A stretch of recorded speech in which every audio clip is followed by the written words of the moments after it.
This is going to be probably one of the hardest videos that I will ever make. Hardest for me. Because there is no denial, and I will not deny it ever in my life, that Stellaris is the favorite game of mine. Literally, this is the most loved game by me. It's absolute perfection of sci-fi fantasy. The scenarios that are happening in this game is absolutely superb. And not just the written ones already in the game, but the scenarios that you will create yourself around your playthroughs. It's absolute insanity. This is the game where you can play any sci-fi fantasy of yours that you have. And for me, even though it's kinda not me, but for me, it is a perfect 10 out of 10 game. Yes, I love this game so much. And this is my most played game, and this is the only game that remains on this YouTube channel for my gameplay era. But you want answer, straight to the point. Well, this was the part of my answer, but still. And do I recommend Stellaris to anyone and everyone? It's difficult. It's really difficult to recommend Stellaris to anyone and everyone. Not because it does not deserve it, not because the game has any issues or it has anything that lacks for the people who are looking for the perfect sci-fi fantasy genre. The issue is that with the delivery of the game itself. And of course, I'm talking about the base game and DLC BS that Paradox has made of from this game and from every other game of theirs. So let me talk about this and let me try to explain what do I mean by that, why it's difficult to recommend this game. Because I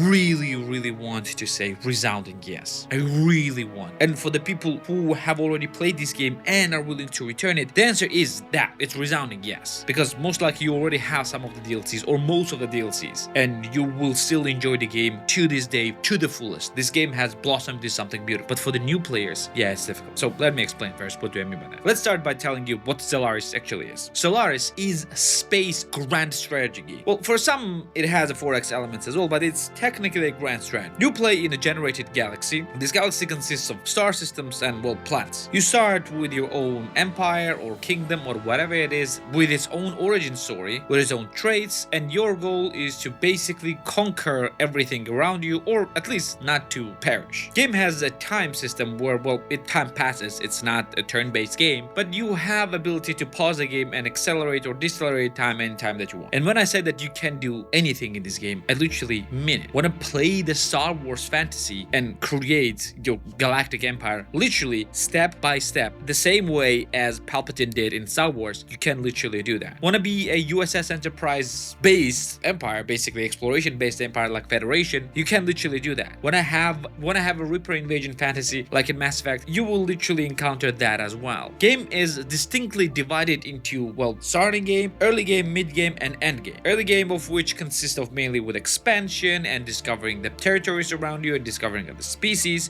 while mid game has, well, your first conflicts and your first mid game crisis like with mercenaries, and end game is, well, most likely all-out war, either economical or a military conflict, and of course usually ends with an endgame crisis. And there are multiple endgame crises, and usually this is the biggest challenge that you'll face in the game. And of course it will be different in every playthrough. The gameplay itself is controlling your empire by controlling your planetary population, resource mining and economy, and of course military expansion. You create your own fleets, and by the way, fleets are consisting of individual ships that you can individually design for the different needs. Like for example, if you're fighting against a species that are primarily using energy shields, using energy weapons against them will not be that beneficial, so you design ships or even entire fleets that are designed to fight against a species that use excessive shielding, or vice versa. For example, if someone is using, let's say, excessive armor instead of shields, you can design the fleet that fights this excessively armored fleets. And you have everything, including planetary invasion, blockades, and even political situations. Like you literally create a senate, a galactic senate that you can take your part, and you can literally, well, eventually control it fully. And that means to controlling all the resources that are flowing into senate from all the other species, and even controlling their fleet permanently, transforming you into, well, basically galactic empire. No other game can give you this. At least the games that I have seen, none of those games gave me the amount of control and the amount of situations with every playthrough that will be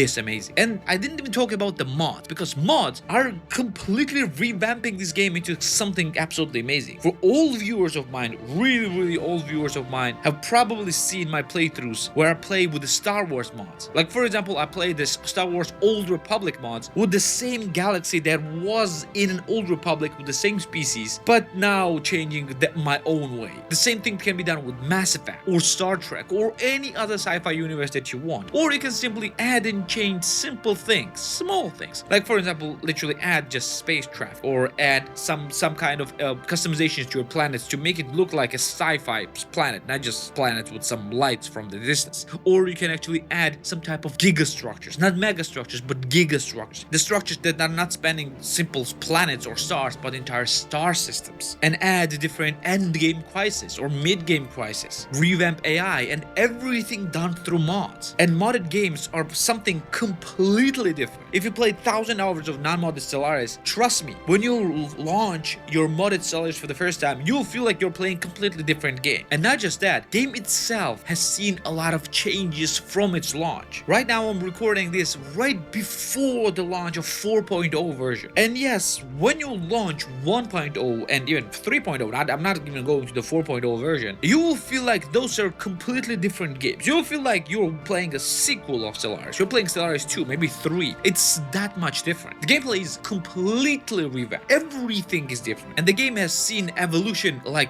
no other game has seen, or very few at least. But now let's talk about the actual bad part of this evolution. It's the DLC. At the moment of the recording, game has 28 pieces of DLC, and this includes few that are still not out. And DLCs are ranging from basic Galaxy Edition upgrade, which adds few very minor things, to species portraits, basically changing the different types of pieces that you can play, to stories packs, which actually adds separate stories in the game, which are very important and very great, to mini DLCs that add some minor changes, to an actual expansions. And no, not 28, it has actually 27 DLCs at the moment. And many people will say that playing without those DLCs is like playing a completely gutted out game. Well, let me address that. If you will get the base game, you will enjoy it regardless whether you will have DLCs or not. Yes, you will. There is 100% guarantee that you'll absolutely love it if you love this types of games. So you will feel like this is a complete game and you will enjoy it through and through. There is no denying that. But after some time, and I'm talking about quite a lot of time, like 40, 50 hours, maybe 60 hours later, you will realize that, oh, okay, it would be good that the game had this feature. Then you'll realize that this feature is already in the game, but it's hidden behind a DLC. Okay, after some time, okay, you maybe bought this DLC, then you played a little bit and realized it would be great if you had this feature. And then you realize it's also hidden behind a DLC. Okay, let's say you buy that as well. Then after some time, you played it a little bit and you realized, oh, that would be great if you had this feature. And maybe there is a DLC behind that. And you realize that, oh no, there is no DLC behind it, but there is a mod for that. But to play that mod, you need to own another DLC. And this thing is frustrating. And don't get me wrong, not all DLCs are worth getting. Most of them, absolute majority of them, are either cosmetic or quite minor. But some are essential to play this game. Not beneficial, essential. Like for example, I cannot even think how you can play this game without Utopia DLC. I cannot. Or even Apocalypse or Federations. Those are great DLCs and it should be the part of the base game, but they're not. So what should you do? Now let's talk about money, pricing, and the DLC politics. What is done, what you can do, and what I think that should be done. First things first, the price of the game. The base game costs $40. That's a US pricing. But the lowest price you can get it for, the base game only, is 90% off for $4. Is it worth it if you're trying to get the game for this price or close to that price? Yes, absolutely, definitely get it. You are gonna get your money's worth really quickly and you're gonna enjoy it. But the game also has a starter edition and ultimate bundle as well. Starter edition basically includes Utopia and few other DLCs, smaller ones, and ultimate bundle basically contains almost everything. All the expansions, DLCs, and etc,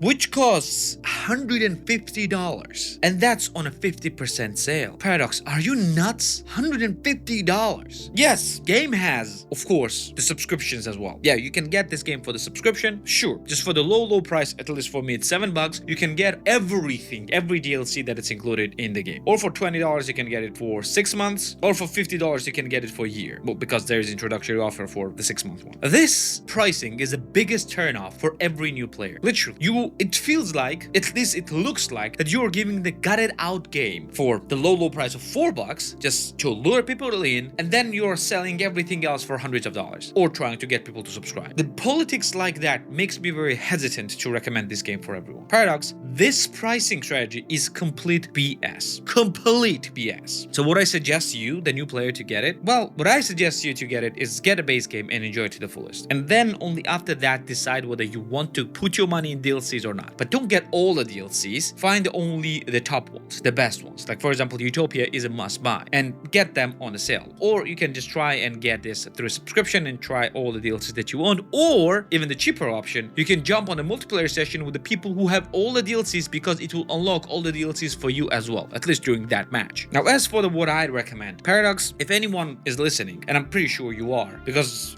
I know that you are listening to your community, please fix this BS. First things first, ditch the base game. No one wants to get a just got it out version of the game. It's not, it's not got it out, but that's what people want. That's people will think that this is. Live on the starter edition, which includes not just Utopia, but few other expansions as well, like Apocalypse or Federation, and price it on the deepest sale, $10. That's the deepest sale. Don't change the base price, just don't get below the $10. For $10, Stellaris with a few expansions, the base expansions, recommending it any day of the week. Then give us another edition, like for example, Complete Edition or Deluxe Edition, whatever the thing that you want to call it, that includes only the expansions, and price it for $30 on a deep discount. Only the expansions, not DLCs, expansions, the things that actually add the gameplay mechanics. And after that, for the Ultimate Edition, the deepest discount sale, give it for $50. This way, I will recommend people to get this 100%. You can leave the subscription prices if you want. You can leave the subscription. It's still good deal to subscribe. Nothing else is. Subscription is a good deal. Nothing else is. So please fix this. It's not good to milk older players. It's not good just to lure newer players with the perfection and then give them the more pieces of this perfection. It sounds good, but it's really not that good. Please fix that. And I will get back to recommending this game to anyone and everyone. Yes, I was recommending this game to everyone before, but before it did not have